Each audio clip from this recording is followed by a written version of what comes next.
जब उन्होंने देख लिया पहले कि इतना अच्छा परफॉर्मेंस दिया है इंडिया ने, तो कहीं ना कहीं श्रीलंका का जो प्रेशर था वो बढ़ गया होगा और इस कारण उन्होंने परफॉर्मेंस नहीं दिया। और कहीं ना कहीं अगर हम बात करें विराट कोहली की, तो वो तीसरे नंबर पे आते हैं और सातवां, अगर मैं सही बोल रही हूँ तो 7वें नंबर पे उनका 7वां विकेट गिरा है।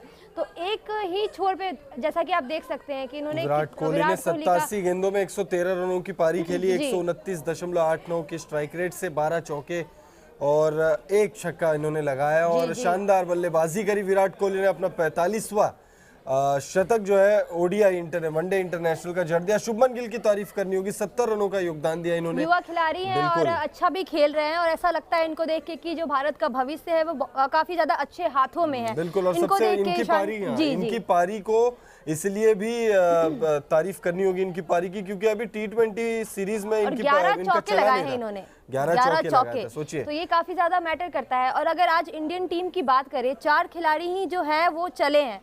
बिल्कुल, इंडिया विन कमेंट्स भी आ रहे हैं। अगर दर्शकों को किसकी पारी आज अच्छी लगी, कौन आज के मैच का हीरो था, आप कमेंट करके बता सकते हैं। केएल राहुल ने आज फिर से निराश किया है। केएल राहुल वो खिलाड़ी हैं जिनकी वजह से शायद ईशान किशन, सूर्य कुमार यादव को बाहर बैठना पड़ रहा है, लेकिन केएल राहुल जलवा दिखाया। चिराग बिल्कुल, लेकिन रोहित शर्मा का तो जलवा दिखाई है, लेकिन राहुल का क्या, अजय राहुल का क्या? अब ये सवाल गंभीर होता जा रहा है एक बार फिर से, क्योंकि राहुल के बल्ले से आज तो हम ये कह सकते हैं बैटिंग विकेट थी, पिच अच्छे से खेल रही थी, बल्लेबाजों को मदद मिल रही थी, लेकिन फिर भी केएल राहुल अपनी विकेट फेंक कर चले जाते हैं और ये सिलसिला अब लंबे समय से चला आ रहा है। बिल्कुल, विराट कोहली भी आउट ऑफ फॉर्म थे, अब वो फॉर्म में लौट चुके हैं। रोहित शर्मा भी आउट ऑफ फॉर्म चल रहे थे, वो भी फॉर्म में लौट चुके हैं।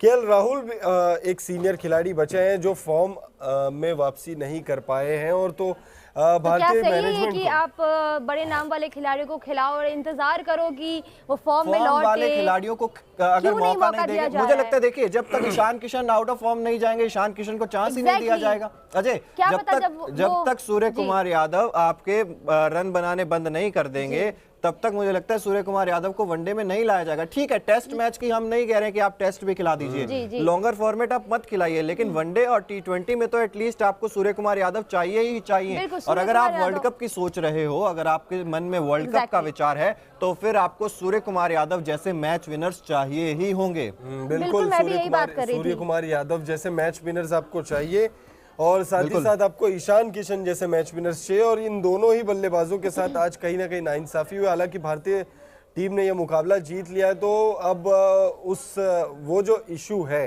वो इशू तो कहीं ना कहीं दब के रह जाएगा। बिल्कुल, और एक पोल भी, माफी चाहूंगा, आपको रोक रहा हूं, आपके सामने आपको एक पोल नजर आ रहा होगा। क्या सचिन तेंदुलकर का रिकॉर्ड तोड़ पाएंगे विराट कोहली? हाँ, नहीं, या आपको लगता है कि आप कुछ नहीं कह सकते? लेकिन आपको क्या लगता है कि क्या तोड़ पाएंगे? मैं हाँ दबा चुका हूं मैं पहले से। आपको क्या लगता है अजय? मुझे लगता है ओडीआई का जरूर तोड़ देंगे। टेस्ट मतलब ओवरऑल अगर आप देखो तो मुश्किल नजर आ रहा है, क्योंकि सारे रिकॉर्ड्स नहीं तोड़ सकते, ये बात तो है, लेकिन कुछ रिकॉर्ड्स तो अभी भी तोड़ देंगे। देखिए, अभी जिस हिसाब के फॉर्म में है, फॉर्म उनका अभी भी आप ये नहीं कह सकते कि पूरी तरह से वापसी करी है उन्होंने।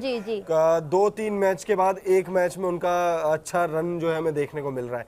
बिल्कुल, लेकिन अगर उनको 100 शतक पार करना है तो उन्हें जिस तरीके से 16-17 में खेल रहे थे, 15 में खेल रहे थे, उस तरीके के फॉर्म में उनको वापसी करनी होगी। बिल्कुल, और कमेंट्स भी आ रहे हैं क्योंकि बहुत सारे दर्शक अब हमारे साथ जुड़ गए हैं। दिव्या जी लिख रही है घटिया कैप्टनशिप, तो यहाँ पर रोहित शर्मा की कैप्टनसी पर सवाल उठा दिए गए हैं। मेरे से भी काफी लोग ये बात कर रहे थे कि रोहित शर्मा ने जो कैप्टनशिप की है, जिसमें उन्होंने ईशान किशन और सूर्य कुमार यादव को नहीं लिया है, इस चीज़ पे वो काफ़ी ज़्यादा ट्रॉल होंगे और काफ़ी ज़्यादा उन्हें परेशान किया जाएगा, पूछा जाएगा कि आपने ऐसा डिसीजन क्यों लिया।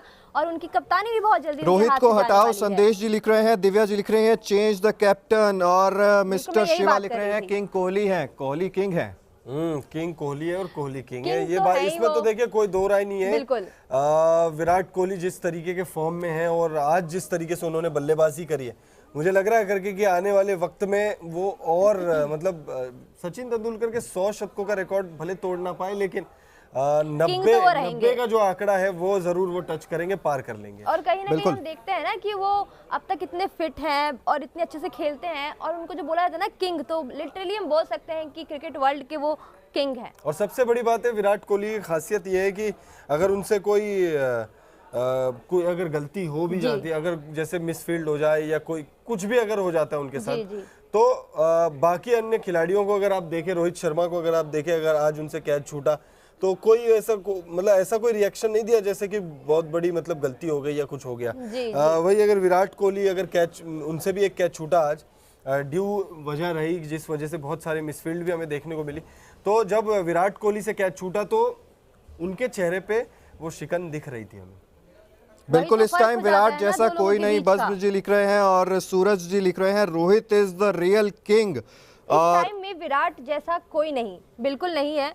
और जो यंग खिलाड़ी है हमारे इंडिया को, उनको भी देख के चिराग और अजय मुझे ये लगता है ना कि जो आगे की जो टीम है वो अच्छी बन रही है और आगे जाके भी टीम इंडिया जो है वो स्ट्रांग ही रहने वाली है। बिल्कुल, उमेश कुमार जी लिख रहे हैं एज्ड खिलाड़ियों को हटाओ। देखिए एज की बात नहीं है यहाँ पर, विराट कोहली भी रोहित शर्मा जितनी एज के हैं, एक साल छोटे हैं, सिर्फ एक साल छोटे। बिल्कुल, तो अगर विराट कोहली की भी एज उतनी है और फिटनेस पर ध्यान दे रहे हैं, अपनी फॉर्म पर उन्होंने मेंटेन की हुई है, तो यहाँ पर मसला एज नहीं है, यहाँ पर मसला फिटनेस और फॉर्म का है।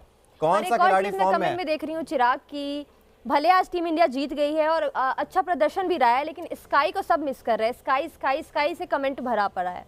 बिल्कुल, और स्काई को बुलाया जाए, विनोद जी भी लिख रहे हैं। तो विनोद जी, स्काई को बुलाना चाहिए, हम भी इस चीज की मांग कर रहे हैं, क्योंकि 2 ही दिन पहले जिस खिलाड़ी ने ताबड़तोड़ शतक जड़ा था 219 की स्ट्राइक रेट से, उस खिलाड़ी को 2 दिन बाद ड्रॉप कर दिया जाता है। ये सवाल बीसीसीआई से, टीम मैनेजमेंट से, कप्तान रोहित शर्मा से आज पूरा देश पूछ रहा है। ट्विटर पर हम देख रहे थे, तमाम सोशल मीडिया प्लेटफॉर्म्स पर ये सवाल पूछे जा रहे हैं कि आखिर सूर्य कुमार यादव और ईशान किशन कहां हैं। बांग्लादेश के खिलाफ 200 रन बना दिए सूर्य कुमार यादव ने, श्रीलंका के खिलाफ ही शानदार शतक जड़ा, लेकिन मतलब इससे ज्यादा क्या करके दें? प्लेयर डबल सेंचुरी के बाद भी टीम में अपनी जगह नहीं बना पा रहा है, तो ये सवाल खड़े उठते हैं कि आखिर क्यों, क्या करेगा कोई कि उसको टीम में जगह दी जाएगी। दर्शकों से पूछ लेते हैं क्या कारण है ईशान किशन के ड्रॉप होने का, क्या कारण है सूर्य कुमार यादव के ड्रॉप होने का, आपको क्या लगता है? कमेंट सेक्शन में जरूर बताइए कि सूर्य कुमार यादव और ईशान किशन क्यों ड्रॉप हुए हैं। कमेंट्स आ रहे हैं कि रोहित को हटाओ, लेकिन काफी कमेंट्स ये भी आ रहे हैं कि रोहित रियल किंग, तो रोहित को सपोर्ट करने वाले अभी भी हैं। बहुत है रोहित की, हम खुद फैन रह चुके हैं रोहित शर्मा के, अजय हमेशा से फैन रहे हैं रोहित शर्मा के, शायद आज हम रोहित शर्मा के फैन आज भी हैं, लेकिन एक फैन और एक अंधा फैन होने में बहुत बड़ा फर्क होता है। क्या वजह हो सकती है कि उन्होंने ईशान किशन को मौका नहीं दिया और केएल राहुल को मौका दिया? शुभमन गिल के कारण मौका नहीं दिया या केएल राहुल के कारण मौका नहीं दिया? देखिए, अब वही है, शुभमन गिल की वजह से। शुभमन गिल ने उनके साथ ओपनिंग करी थी और शुभमन गिल को वो ज्यादा मौके देना चाहते हैं। हालांकि आप सूर्य कुमार यादव का तो फिर भी जस्टिफिकेशन दे सकते हो कि सूर्य कुमार यादव जो है ओडीआई में उतनी अच्छी परफॉर्मेंस ओडीआई में उतनी अच्छी परफॉर्म उन्होंने नहीं की है। हालांकि पिछला मैच T20 था, आपने उन्हें नहीं खिलाया, ये ओडीआई है, फॉर्मेट चेंज हो गया, तमाम जो चीज है वो तर्क देके आप फिर भी बच सकते थे अगर आप ईशान किशन को खिलाते। लेकिन ईशान किशन को आपने जिस तरीके से बिठाया, मैं समझता हूँ एक तरीके से क्राइम है ये, क्योंकि शुभमन गिल का जो लास्ट ओडीआई मुकाबला है या लास्ट अगर आप जो कुछ वक्त देखे तो कोई ऐसा वाव वाला फैक्टर नहीं है, और वही अगर ईशान किशन का आखिरी मुकाबला देखे, एग्जैक्टली ईशान किशन में वाव वाला फैक्टर है, और तब भी आपने उनको ड्रॉप किया। वो तीसरे खिलाड़ी बने हैं ना ऐसे जिनको डबल सेंचुरी के बाद ऐसे ड्रॉप किया गया है। देखिए, एक भी खिलाड़ी ऐसा नहीं है, मुझे याद है एंड्रयू साइमंड्स के लिए शायद ड्रॉप किया गया था किसी खिलाड़ी को, ऑस्ट्रेलिया ने 148 बनाए थे तब, 148 से ज्यादा अगर किसी भी खिलाड़ी ने बनाए हैं तो अगले मैच में उसे ड्रॉप नहीं किया गया। करुण नायर ने ट्रिपल सेंचुरी बनाई थी, और मैं वनडे की बात कर रहा हूं, मैं सिर्फ वनडे की बात कर रहा हूं। वनडे में ब्रैड हॉक थे इससे पहले 123 130 लेकिन 200 बनाने वाले को किसी को नहीं किया गया है। 200 डबल कोई सोचेगा भी नहीं कि डबल सेंचुरी। हालांकि हाँ बिल्कुल अजय, वही बात है कि जिस चीज के बारे में बाकी टीमें सोचेंगी भी नहीं, बीसीसीआई और टीम मैनेजमेंट ऐसे फैसले ले रहा है, तो ये समझ के परे है कि ये क्या हो रहा है। चिराग, मैंने पुराने लाइव्स में भी बात की थी कि जब ईशान किशन ने डबल सेंचुरी लगाई थी तो मैंने अच्छा, नीरज कुशवाहा जी लिख रहे हैं कि एक सीनियर प्लेयर को रखना जरूरी है, तो वो सीनियर प्लेयर क्या रोहित शर्मा, विराट कोहली नहीं है क्या? केएल राहुल ही सीनियर बचे हैं अब आपके पास? है हमारे सीनियर खिलाड़ी। हार्दिक पांड्या भी अब सीनियर की कैटेगरी में ही आते हैं, क्योंकि अगर आप एज वाइज अगर सीनियरिटी देख रहे हो तो केएल राहुल से सिर्फ 1 ही साल छोटे हैं। और बिल्कुल, लाल बहादुर जी लिख रहे हैं केएल राहुल की जगह ईशान किशन या स्काई को मौका देना चाहिए। सौरभ जी लिख रहे हैं रोहित इज बेस्ट। अर्चना जी लिख रही हैं विराट को हटाओ। मतलब ऐसे भी लोग हैं, भी समझ में नहीं आ रहा है कि ऐसे भी लोग हो सकते हैं। लोग ऐसा भी बोल रहे हैं कि इंडिया की रौनक है। चलिए, आपका कुछ कारण भी होगा शायद, अर्चना जी बता दीजिए कि आप विराट कोहली जैसे बल्लेबाज को हटाने की क्यों बात कर रहे हैं। बिल्कुल, हार्दिक पांड्या कुछ काम नहीं कर रहे हैं, बज्म रजा जी लिख रहे हैं हार्दिक पांड्या ऐसा नहीं कह सकते कि कुछ भी काम नहीं कर रहे हैं, लेकिन हाँ बल्लेबाजी चिंता का विषय जरूर है। बॉलिंग भी उनकी चिंता का सबब है, क्योंकि आज भी जो उन्होंने एक विकेट लिया है वो लास्ट में जाके करुणारत्ने का लिया है, और उससे पहले मतलब 5 ओवर उन्होंने कर दिए थे, उन्होंने एक भी विकेट नहीं लिया था। तो मैं समझता हूँ करके कि वो जो उनको विकेट्स मिल भी रहे हैं ना, वो प्रेशर की वजह से सामने वाली टीम दे रही है विकेट, तो उनको मिल रहा है, वरना अपने दम पे अपने कैलिबर पे विकेट तो निकाल रहे नहीं है हार्दिक पांड्या। और नितिन जी बोल रहे कि 100 शतक का रिकॉर्ड किंग कोहली ही तोड़ेंगे, सचिन सर ने खुद बोला है। हाँ बोला है, बिल्कुल बोला है, सही बात है। सचिन ने विराट और रोहित की बात की थी कि अगर मेरा कोई रिकॉर्ड तोड़े तो मैं जानता हूँ कि इंडिया में ही कोई तोड़ेगा, और विराट और रोहित तोड़ेंगे। रोहित शर्मा, वो एक शो में सचिन तेंदुलकर से पूछा गया था, तो उन्होंने कहा करके कि इसी रूम में मौजूद है वो दोनों खिलाड़ी। रोशन जी पूछ रहे हैं स्काई को टीम में आने के लिए क्या करना पड़ेगा, आप बताइए क्या करना पड़ेगा? आउट ऑफ फॉर्म हो जाइए, मतलब रन बनाना बंद कर दीजिए आपको, अगर टीम इंडिया में आना है। इंडिया का एक चलन है, टेस्ट हो चाहे वनडे हो चाहे T20 हो। मैं 3 एग्जांपल दे देता हूँ। टेस्ट में कुलदीप यादव को मैन ऑफ द मैच मिला, अगले मैच में वो ड्रॉप हो गए। ओडीआई में ईशान किशन को मैन ऑफ द मैच मिला, अगले मैच में वो ड्रॉप हो गए। T20 में सूर्य कुमार यादव को मैन ऑफ द मैच मिला, वो अगले ओडीआई में ड्रॉप हो गए। तो क्या मतलब ये है कि अगर कोई फॉर्म में चलेगा तो वो आउट हो जाएगा टीम इंडिया से, और आउट ऑफ फॉर्म होगा तो एंड। तो क्या खिलाड़ियों को टीम इंडिया की तरफ से खेलने के लिए आउट ऑफ फॉर्म होना पड़ेगा? बिल्कुल मत बनाइए रन। अगर आपको टीम इंडिया में एक मुकाबला मिला है तो उसमें रन मत बनाइए, तभी आपको अगले मुकाबले में जगह मिलेगी। अब तक का पैटर्न तो ऐसा ही चल रहा है। सोशल मीडिया पर अब पीएम मोदी को भी टैग किया जा रहा है कि सूर्य कुमार यादव के साथ नाइंसाफी हो रही है। अब आप सोचिए करके, अब आप सोचिए कि पीएम मोदी को टैग करके क्रिकेट के बारे में बताया जा रहा है करके कि इस खिलाड़ी के साथ कहीं वही एक्शन ले ले, सही एक्शन। तो मतलब बीसीसीआई पे भरोसा नहीं हो पा रहा, पूछ लेते हैं कि सूर्य कुमार यादव ऐसा क्या करे कि ओडीआई में उनकी जगह बने। आप भी बताइए कि सूर्य कुमार यादव को अगर वनडे टीम में जगह चाहिए तो उनको ऐसा क्या करना होगा? आप ये बताइए कि ईशान किशन, जिनको मौका दिया भी गया, उन्होंने परफॉर्मेंस किया भी है, फिर भी उन्हें जगह नहीं मिल रही, वो क्या करे कि उनको जगह मिले? देखिए बहुत सारे सवाल है जिसका जवाब हर कोई ढूंढ रहा है, हम भी ढूंढ रहे हैं। आप भी बताइए हमें। अच्छा, कि ऐसे भी बोल आप रहे हैं लोगों कि को हार्दिक पांड्या को रिप्लेस करो। देखिए उनकी बात तो आती ही नहीं है, क्योंकि वो ऑलराउंडर है, तो ऑलराउंडर्स तो अच्छे होने जरूरी है। हम यहाँ देखिए नहीं प्रकृति, यहाँ पर सवाल है कि हार्दिक पांड्या को रिप्लेस करो ना, इसमें भी एक पेच फंसा हुआ है जी। एक तो इंजरी उनकी, हार्दिक पांड्या की इंजरी जो कंसर्न है वो बहुत बड़ा होता है। रिप्लेस अभी मत करो, लेकिन आपको उनकी रिप्लेसमेंट तैयार रखनी पड़ेगी वर्ल्ड कप के लिए। इंजरी का कोई इशू आ नहीं रहा है मुझे फिलहाल। नहीं, लेकिन आपको तैयार करना पड़ेगा किसी खिलाड़ी को हार्दिक पांड्या के रिप्लेस करने के लिए तैयार रहे। बिल्कुल, और मुझे लगता है शिवम मावी ने जैसा परफॉर्म किया है, नहीं जरूरत है ना रिप्लेस करने का, जब अगर वो ठीक है, फिलहाल ठीक है, बिल्कुल फिलहाल ठीक है, जरूरत है टीम इंडिया को। उन्होंने T20 भी लेकिन अगर T20 में 4 ओवर गेंदबाजी नहीं करेंगे, वनडे में ज्यादा अच्छी गेंदबाजी नहीं करेंगे, अब तो ऑलराउंड परफॉर्मेंस आ भी नहीं रहा है ना काफी समय से, तो चिंता का विषय जरूर है। तैयार जरूर रखना पड़ेगा टीम इंडिया को हार्दिक पांड्या का रिप्लेसमेंट भी। बिल्कुल, हार्दिक पांड्या का रिप्लेसमेंट कहते हैं ना, बेटर सेफ देन सॉरी, वो वाली बात है कि आप पहले से ही अपनी तैयारियों को पुख्ता कर लीजिए, क्योंकि बाद में अगर एंड मोमेंट पे कहीं किसी ऐसे मुकाबले में हार्दिक पांड्या इंजर्ड हो गए जहां पर आपके पास उनका रिप्लेसमेंट ही ना हो, तब वहां पर बुरा फंस जाएगी टीम इंडिया। और वो मुकाबला कोई भी हो सकता है, चाहे वो ऑस्ट्रेलिया के खिलाफ मुकाबला हो, चाहे न्यूजीलैंड के खिलाफ जो 3 मैचों की ओडीआई सीरीज है उसका आखिरी मुकाबला हो, निर्णायक मुकाबला, चाहे ओडीआई वर्ल्ड कप के ठीक पहले, ओडीआई वर्ल्ड कप के एकदम स्टार्टिंग में, या हो सकता है ओडीआई वर्ल्ड कप के फाइनल तक जैसे तैसे इंडिया पहुंच गया और फाइनल मुकाबले से ठीक पहले हार्दिक पांड्या चोटिल हो जाए। कोई देखिए इंजरी कभी भी कहीं भी किसी को भी हो सकती है। रोड पर खड़े इंसान को भी इंजरी हो सकती है। ऐसा कुछ ना, फील्ड पर भी देखने को मिलता है हमें टीम इंडिया में कि जो खिलाड़ी है वो काफी जीतते जाते हैं और लास्ट में जाके हार जाते हैं, जैसा कि अभी हुआ। तो आप टीम को ऐसा बनाओ कि आपकी टीम सेमीफाइनल और फाइनल में जाके ना हारे। ऐसा कैसे होगा चिराग? ऐसा तो तब होगा तो जब फॉर्म वाले खिलाड़ियों को खिलाया जाए और नामदार वाले जो प्लेयर्स हैं जो नाम के बेसिस पे। अच्छा, मेरा आप दोनों से एक सवाल भी है और दर्शकों से भी सवाल है। रोहित शर्मा ने मैच से पहले प्रेस कॉन्फ्रेंस की कि हम शुभमन गिल को फेयर चांसेस देना चाहते हैं, तो क्या ये ईशान किशन के लिए अनफेयर नहीं हो जाता? क्या ईशान किशन, आप एक खिलाड़ी को कह रहे हैं कि हम फेयर चांसेस देना चाहते हैं, तो ईशान किशन के लिए भी तो आप फेयर चांसेस देना चाहेंगे ना? कब देंगे आप उन्हें फेयर चांसेस? जब अभी वो फॉर्म में चल रहे, इतनी बढ़िया परफॉर्मेंस दे रहे हैं, फिर भी आप उनको चांस नहीं दे रहे, तो ये तो ज्यादा अनफेयर ईशान किशन के साथ हो गया, क्योंकि आप उसको फेयर चांसेस दे रहे हो जो कि फॉर्म में इंडिया अब इकलौती देश हो गई जिसने T20 में 100 के बाद अगले मैच में, मतलब जस्ट अगले मैच में के बाद आउट कर दिया। बाहर कर दिया उसके बाद डबल सेंचुरी वाले को भी बाहर कर दिया, ट्रिपल सेंचुरी वाले को भी एक उसी मैच के बाद बाहर किया था। बिल्कुल, तो मतलब शतक, दोहरा शतक, 13 शतक, और ये तीनों खिलाड़ी अगले मैच में नहीं खेले थे।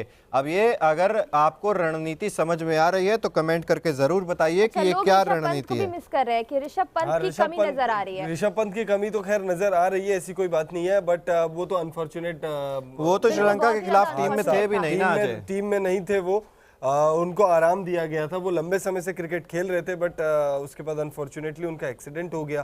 कहीं ना कहीं ओडीआई की जब बात आती है तो ऋषभ पंत की याद आ ही जाती है। ओडीआई में तो खैर नहीं आती उतनी उनकी याद खास तौर पे आती है टेस्ट क्रिकेट टेस्ट में ज्यादा आती है। टेस्ट क्रिकेट में तो मतलब जो मुकाबला भारतीय टीम ड्रॉ करने का भी ना सोचे, वो मुकाबला वो जिता देते हैं।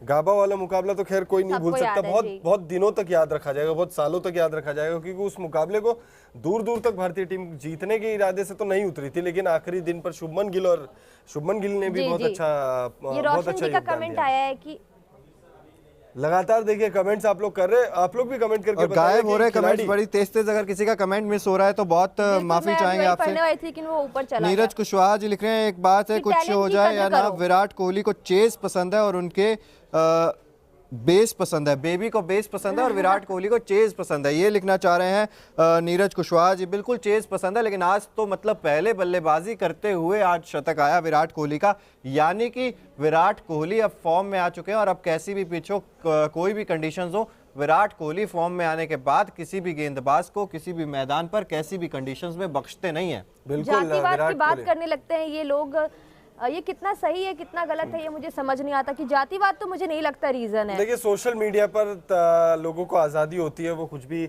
जो फील करते हैं वो कह सकते हैं। सूर्य कुमार यादव को लेकर भी वही एंगल निकालकर पीएम मोदी को टैग किया जा रहा है। ईशान किशन को लेकर भी यही कहा जा रहा है। लेकिन आप सोचिए कि मैटर कितना सीरियस हो चुका है कि लोग जो हैं अब पीएम मोदी को ट्वीट कर रहे हैं, ताकि उनको लग रहा है कि अब कोई डिसीजन सही से नहीं ले पा रहा, तो शायद प्राइम मिनिस्टर सही से डिसीजन ले। ईशान किशन को लेकर लोग ये कह रहे हैं कि वो बिहार से इस वजह से वो टीम में नहीं है, और केएल राहुल कर्नाटक से इस वजह से वो टीम में, क्योंकि टीम के हेड कोच कर्नाटक से। तो देखिए लोगों को आज़ादी है, वो अपने मन से कुछ भी कह सकते हैं, जब उनको जो ठीक लगता है वो कह सकते हैं। और बस यही है कि बस कोई आहत ना हो, बस उस चीज़ का आप ख्याल रखें। आपको जो कहना है, जिसको कहना है आप कह दीजिए, बट इस चीज़ का ख्याल रखना ज़रूरी होता है लोगों के लिए कि बस वो आहत ना हो।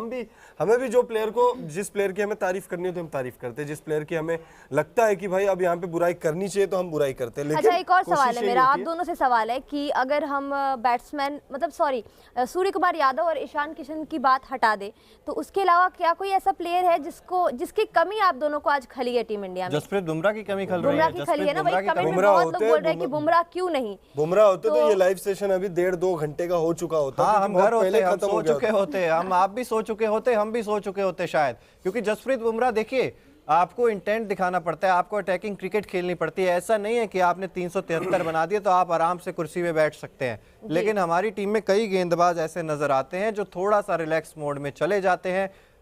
युवा गेंदबाजों में इतनी वो चीज नहीं देखने को मिलती, लेकिन हाँ जो एक्सपीरियंस्ड गेंदबाज है, सो कॉल्ड एक्सपीरियंस्ड गेंदबाज है, नाम मैं नहीं लेना चाहूंगा, लेकिन हाँ बिल्कुल। एक और कमेंट आया है कि क्या आप लोगों को नहीं लगता कि वह बिहार से हैं इसलिए है? बिल्कुल, मुझे तो ऐसा बिल्कुल नहीं लगता। है, मैं बोल रहा था ना, सोशल मीडिया पे लगातार यही बात हो रही है कि वो बिहार से, बिल्कुल, और वो कर्नाटक से इस वजह से वो खेल रहे। देखिए ऐसा नहीं है भाई, कर्नाटक से 4-5 मैच और खेलने दीजिए इसी तरीके से, उसके बाद मैं देखता हूँ करके कौन से स्टेट से किस स्टेट से, क्योंकि लगातार और 5 मैच इस तरीके से खेलेंगे तो मुझे ये सीरीज और न्यूजीलैंड की सीरीज, अगर ये 2 सीरीज अगर वो इसी तरीके से 72 तरीके से खेलेंगे तो मुझे नहीं लगता फिर वो अमेरिका से भी होते, चाहे वो कहीं से भी होते। लेकिन एक बात और हम देख सकते हैं, मेरे हिसाब से ऐसा कुछ होता नहीं है। ऋषभ पंत जब आउट ऑफ फॉर्म थे तो उन्हें काफी मौके दिए जा रहे थे, इस पे हम लाइव भी करते थे कि क्यों मौके दिए जा रहे हैं। और वो ना तो बिहार से और ना कर्नाटक से, उत्तराखंड के रहने वाले हैं। तो ऐसा कुछ भी नहीं है कि बिहार से हैं या फिर कहीं किसी पार्टिकुलर जगह से, क्योंकि ये गेम है और ये इंडिया की टीम है, तो इसमें ऐसा कुछ भी नहीं है ना। जातिवाद भी मुझे लगता है कि ऐसा बस वही है, लोग भावुक हो जाते हैं थोड़ा। जैसे अब ईशान किशन को लेकर जो बिहार वाला एंगल भी निकाल रहे लोग, या आप इमरान मलिक को देखिए, वो जम्मू कश्मीर से खेलने वाले इकलौते हैं ना अभी फिलहाल तो टीम में इकलौते हैं। देखिए जातिवाद की समस्या नहीं है यहाँ पर, कोई कास्टिज्म की बात नहीं है यहाँ पर, कोई रिलीजन की बात भी नहीं है, पॉलिटिक्स की बात भी मैं कहूंगा कि शायद नहीं है, लेकिन मसला कहीं ना कहीं तो है। देखिए मनमानी है, मनमानी है, बिल्कुल मनमानी है। कोई एंगल यहाँ पे फेवरिज्म है यहाँ पर।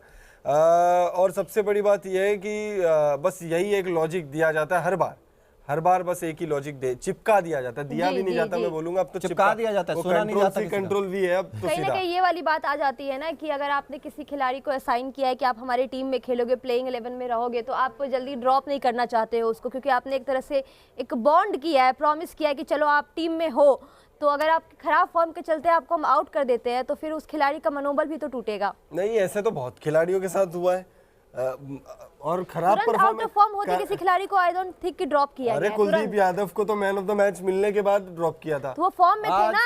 आज देखिए, आज भी मैं पूछ रहा हूँ कि युजवेंद्र चहल अगर फॉर्म में नहीं है अजय, तो कुलदीप यादव को क्यों नहीं खिलाया जा रहा है? टीम में भी हैं आपके 15 सदस्य स्क्वाड में भी हैं, लेकिन फिर भी आप युजवेंद्र चहल के साथ चले जाते हैं। आप T20 वर्ल्ड कप में उन्हें लेकर गए, तब आपने खिलाया नहीं, फॉर्म में थे, तब वो फॉर्म में थे, तब उनको खिलाया। मैंने कहा ना, जब आप आउट ऑफ फॉर्म हो जाएंगे तब आप टीम इंडिया में आ जाएंगे। ये हिसाब है कि भूख लगी है खाना मत दो, जब पेट भरा है उसके बाद बुफे खिलाओ, तो वो चीज है। बीसीसीआई की बहुत सारी चीजें जो समझ में नहीं आती है, और खास चीज जो एकदम बिल्कुल। संतोष कुमार यादव जी भी लिख रहे हैं, चहल की जगह कभी कुलदीप यादव को खिला लिया करो।